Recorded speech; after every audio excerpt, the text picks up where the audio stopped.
And if you had told me that I would get to where I got to in my legal career, and I would, try a lot of cases and win them, hit the biggest malicious prosecution civil rights verdict in Pennsylvania history, and walking out of the courtroom on that day, I'd say to myself, there's something else out there for me, this isn't it. I would have said, you're out of your mind. Okay. So an example is that a lot of, and I had, a lot of great times and joy from being a lawyer, but there are a lot of parts about it that, I would change and shift. And so I think that a lot of that had to do with how we look about things as our younger selves, which is winning, right? So when I sat in that first day of law school, it was about what are people going to think of me? Am I going to win? Am I going to succeed? Right? How will the external world see me? Will I be enough? Will I be good enough? Right? That's where the fear comes in. Am I going to be enough? People are going to see me as being good enough. And I think that's a lot of why in every field, whether it's sports, whether it's entertainment, whether it's, being a carpenter, a doctor, a plumber, particularly when we're young, and I think always, a lot of times we're answering to the external. It's all about willingness to be uncomfortable. So what underlies the mindset for me, anybody that I work with, I want them to embrace discomfort. Because if we're not embracing discomfort, we're not growing. So I work with a lot of people who are objectively very successful. Anybody on the outside would say they're killing it. But those same people or organizations I'm working with are saying there's more for us, right? This isn't enough. Maybe I can identify it, maybe I can't. But I want to push up against my boundaries and throw them. And in order to do that, you have to be willing to be really uncomfortable every day and ask the hard questions about what it is that is holding you back. It's funny, if you've ever looked up the definition of success in Merriam-Webster's, in the dictionary, it says to achieve wealth, respect, or fame. That's what the Webster's definition of success is. Wealth, respect, or fame. Okay. Now, respect, I think it's important for folks to respect you for who you are.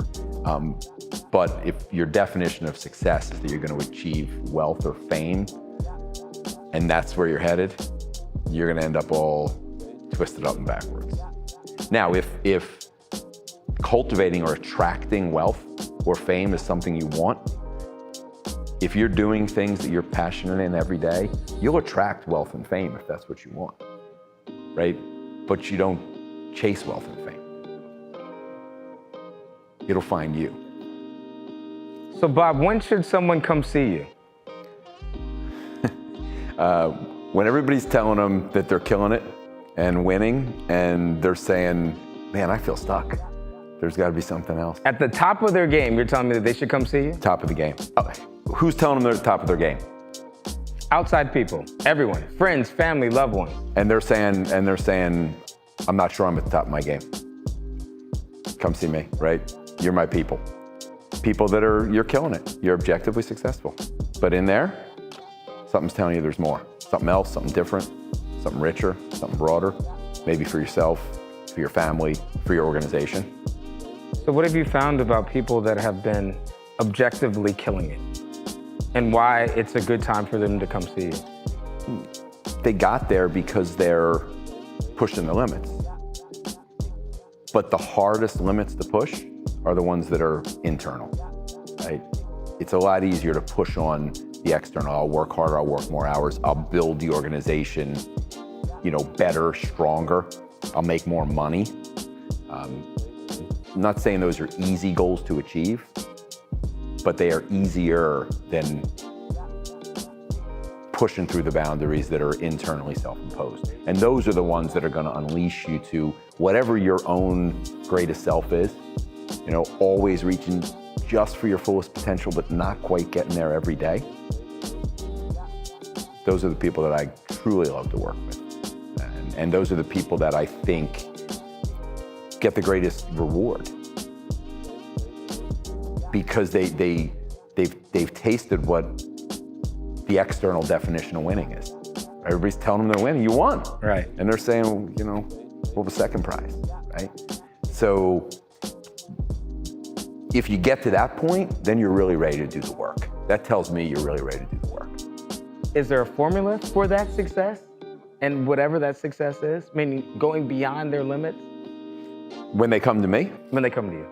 I mean, step one of success is I want to make you really uncomfortable because I want you to be able to identify what's missing, right? Why are you stuck?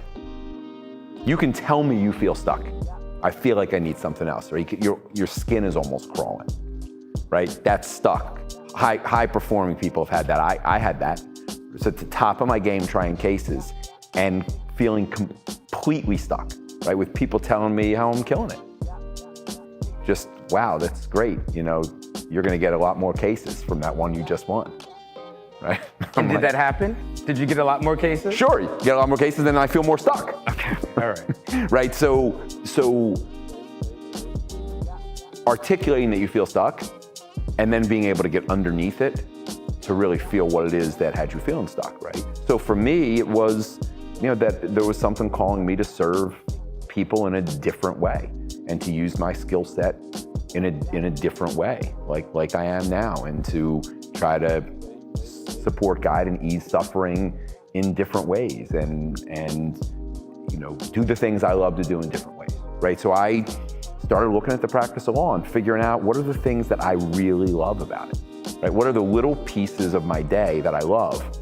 And then what are the ones that I don't like, right? Or just aren't doing it for me. And then over time, I went through my own process, right? I love communicating with people. I love listening and always trying to be a better listener. Right? You know, I love conversation, you know, this own kind of advocating for yourself, right? But I could do without daily conflict, moment to moment, you know, emotional and intellectual mortal combat with people. I don't need to spend my day that way anymore, but it took me a long time to be able to articulate that, right? So can you articulate what do you want more of, right? So at its essence, what do you want more of, right? What is your passions? What do you want more of? And then, of course, there are difficult questions. So I talk about it like this. You got to come at it from the soul. There's a place for the head, but most people skip to the head. Well, I can't do that because this. Well, I can't just get caught up in the tactics. Right, exactly. I can't just change jobs. I can't just change this in my life. Well, maybe not overnight. But if you skip to the head, it's always going to be a no, right? We as humans will find the no's faster. Right, we find the no's. That's what we do. It's a lot harder to find the yeses. Now, once you start finding your yeses, sure, the head has a place to figure out how to execute that change, right? And you might have to feel stuck for a while you execute change. I mean, I went back to school and got a master's degree, as you know. That took a long time and a lot of work. And most of that time I felt stuck, still stuck doing what I was doing. And so there'll be investment in getting unstuck. And sometimes the stuck might be in your personal life. It might be both. It almost always is, right? But you cannot make the change that's going to serve you best until you can articulate what you want more of.